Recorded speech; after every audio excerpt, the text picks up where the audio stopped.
اعوذ باللہ من الشیطان الرجیم بسم اللہ الرحمن الرحیم رب اشرح لی صدری ویسر لی امری واحلل عقدۃ من لسانی یفقہوا قولی۔ منتخب احادیث رسول اللہ صلی اللہ علیہ وسلم سے منقول اذکار اور دعائیں۔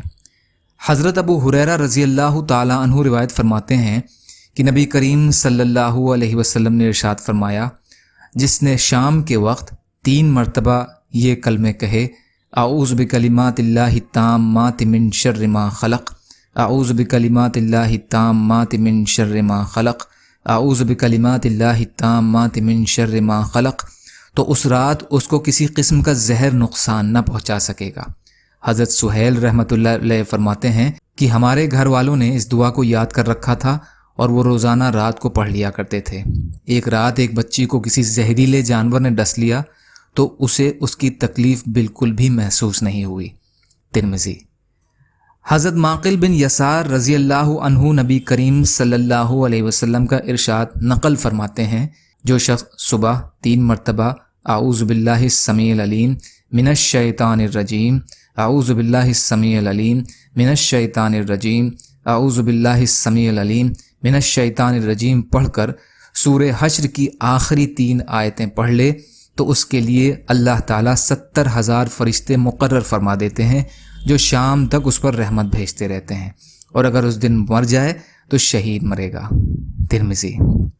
حضرت عثمان بن عفان رضی اللہ تعالی عنہ فرماتے ہیں کہ میں نے رسول کریم صلی اللہ علیہ وسلم کو یہ ارشاد فرماتے ہوئے سنا ہے، جو شخص شام کو 3 مرتبہ یہ کلمے پڑھے تو صبح ہونے تک، اور صبح کو 3 مرتبہ پڑھے تو شام ہونے تک اسے کوئی اچانک مصیبت نہیں پہنچے گی۔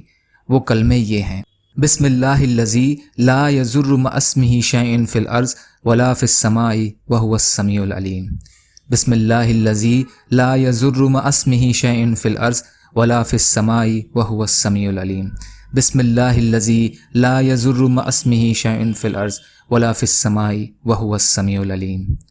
اس اللہ کے نام کے ساتھ ہم نے صبح یا شام کی، جس کے نام کے ساتھ زمین اور آسمان میں کوئی چیز نقصان نہیں پہنچاتی، اور وہ سب کچھ سننے اور جاننے والا ہے۔ ابو داؤد۔ یا اللہ ہم سب کو کہنے سننے سے زیادہ عمل کی توفیق عطا فرما۔ یا اللہ جو مظلوم ہیں ان کی مدد فرما، اور ہم سب کو اپنی استطاعت کے بقدر اپنا حق ادا کرنے والا بنا۔ یا اللہ رحم کا کرم کا معاملہ فرما۔